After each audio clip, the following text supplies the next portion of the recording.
once you've removed all your card from the AluSplash panel, simply remove all your channels and you've got this nice bit of card. Now you don't always have to throw this away. It could work as part of a worktop covering. We always use these, literally throw them into where they need to go. And then we've got a nice worktop covering.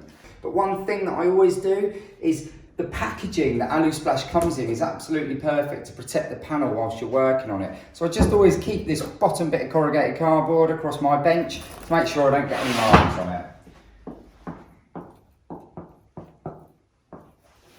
Perfect. Now we're ready to start measuring.